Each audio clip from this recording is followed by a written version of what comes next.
여러분, 당신은 누구입니까? 라는 질문을 받으면 뭐라고 대답하시겠어요? 혹시 저는 무슨 일을 하는 사람입니다. 어떤 성공을 거뒀습니다. 아니면 이런 실패를 했습니다. 라고 먼저 떠오르시나요? 사실 우리에겐 수많은 꼬리표가 따라다니잖아요. 이번 시간에는 바로 그 꼬리표들을 떼어내고 진정한 나를 발견하는 아주 강력한 관점, 본래의 청사진이라는 개념에 대해 한번 깊이 들어가 보려고 합니다. 자, 오늘 우리가 함께 떠날 여정은 이렇게 총 6단계로 이루어져 있습니다. 먼저 누가 나를 정의하는가라는 근본적인 질문에서 시작해서요. 우리의 본래 모습인 최초의 청사진이 뭔지 알아볼 거고요. 그 다음엔 어떻게 과거의 나를 깨끗이 지우고 내면의 벽을 허물 수 있는지, 그리고 마침내 그 청사진대로 살아가는 구체적인 방법까지 차근차근 살펴보겠습니다. 네, 그럼 첫 번째 단계부터 시작해 볼까요? 어쩌면 우리 인생 전체를 좌우하면서도 한 번도 진지하게 생각해 보지 않았을지도 모르는 질문을 하나 던져보겠습니다. 바로 누가 당신을 정의하는가입니다. 그게 당신의 직업인가요? 아니면 당신의 성공, 혹시 실패인가요? 이 질문이 얼마나 우리 삶에 큰 영향을 미치는지 한 젊은이의 이야기로 한번 시작해 볼게요. 도움을 청하러 온 한 젊은이가 자신을 이렇게 소개했다고 해요. 저는 중독자입니다. 라고요. 지금 겪고 있는 그 힘든 문제, 즉 자신의 행동 하나가 자기 존재 전체라고 생각하고 있었던 거죠. 그러자 그가 막 항변하는 거예요. 길 가는 사람들도 다 자기를 그렇게 보고 심지어 집안 내력까지 그렇다고요. 자, 여기서 진짜 중요한 질문이 나옵니다. 과연 다른 사람들의 시선, 그 외부의 목소리가 나라는 사람을 정의하는 최종 판결을 내릴 수 있는 걸까요? 사실 우리 모두 이런 목소리들을 안고 살아가잖아요. 넌 예전에도 실패했잖아. 사람들이 널 어떻게 보겠어? 우리 집안은 원래 이래. 이런 외부의 압박과 내 안의 비판들이 마치 내 인생의 작가인 것처럼 행세하죠. 하지만 만약에 전혀 다른 관점, 나를 만든 최초의 작가의 시선으로 나를 볼 수 있다면 어떨까요? 자, 이제 두 번째 단계로 넘어가 보겠습니다. 우리의 정체성이라는 게요, 내 행동이나 실수로 정해지는 게 아니라 그 모든 것보다 훨씬 이전에 이미 완성된 최초의 청사진이 있다는 정말 놀라운 개념에 대해 한번 알아볼게요. 바로 이게 핵심 아이디어입니다. 최초의 설계.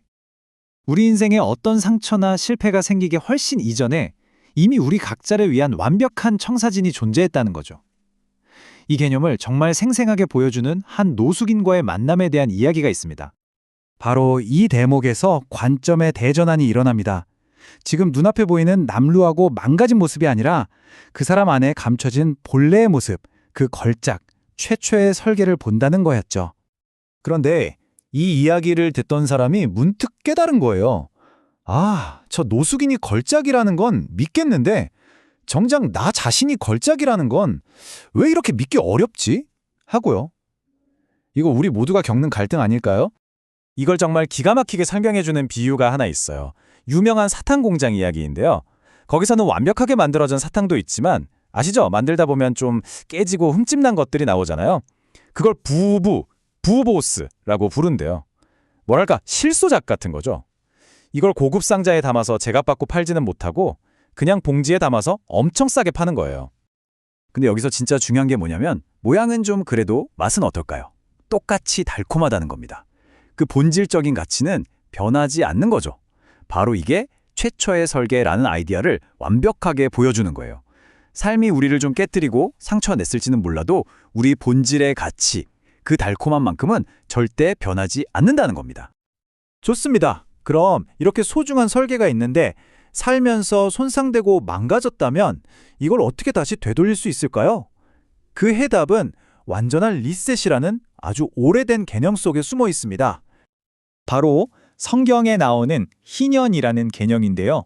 이게 뭐냐면 50년마다 모든 빚이 다 사라지고 모든 땅이 원래 주인에게 돌아가는 말 그대로 사회 전체를 위한 리셋 버튼 같은 거였어요. 모든 게 그냥 제로가 되는 세상을 한번 상상해 보세요. 만약 지금 이게 시행된다면 여러분의 학자금 대출, 카드빚, 주택대출이 전부 다 0원이 되는 거예요. 정말 엄청난 아이디어죠? 실제로 이 개념을 현대 사업가들 앞에서 설명했더니 아주 재미있는 반응이 나왔다고 합니다. 당연히 빚진 사람들은 환호성을 질렀겠죠. 그런데 돈을 빌려준 은행이나 대출 기관 사람들은 표정이 굳어지더라는 거예요. 왜 그랬을까요? 맞습니다. 누군가의 빚이 사라진다는 건 다른 누군가가 그 손실을 전부 떠안아야 한다는 뜻이니까요. 용서에는 반드시 대가가 따르는 거죠.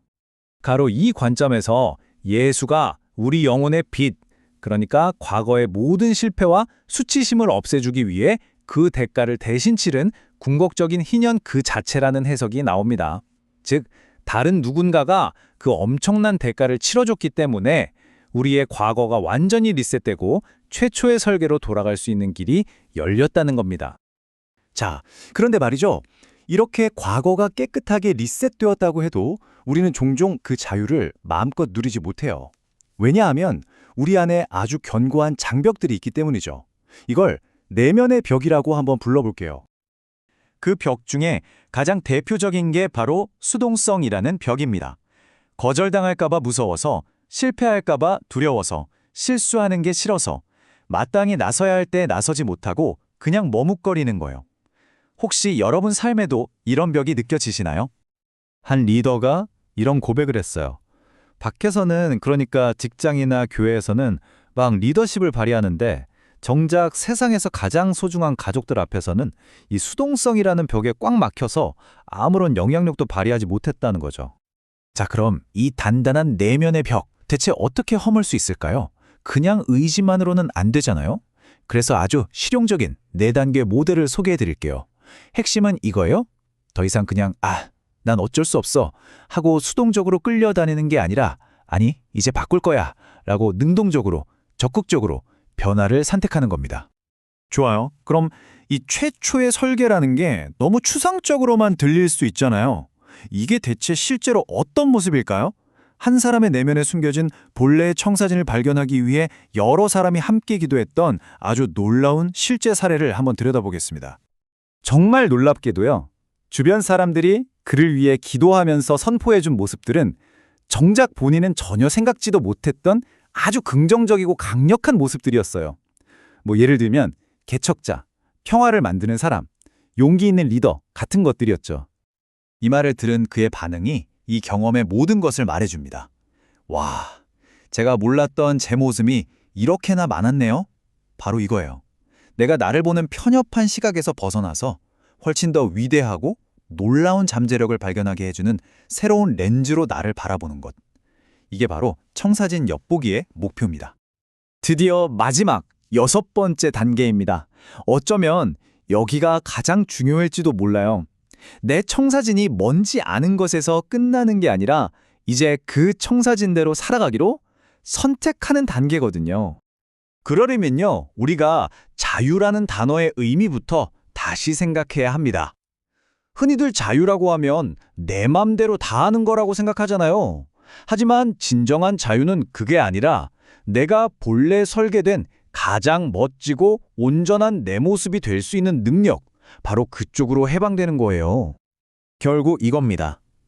우리의 정체성은 과거의 실패나 다른 사람의 평가에 의해 정의되는 게 아니에요. 바로 오늘, 지금 이 순간 당신이 무엇을 믿기로 선택하느냐에 달려 있습니다. 실패와 두려움이 들려주는 이야기에 계속 귀 기울일 수도 있고요. 아니면 당신의 최초의 설계를 믿고 그 안으로 한 걸음 내디딜 수도 있습니다. 이 질문을 마지막으로 여러분께 남겨드리고 싶습니다. 만약 진짜 당신의 모습이 지금까지 스스로에게 난 이런 사람이야 라고 되뇌던 그 이야기보다 훨씬 더 위대하다면 어떨 것 같으세요? 진정한 변화의 첫걸음은 행동을 바꾸는 게 아니라 믿음을 바꾸는 것입니다. 당신을 정의할 진정한 권한을 이제 누구에게 주시겠습니까?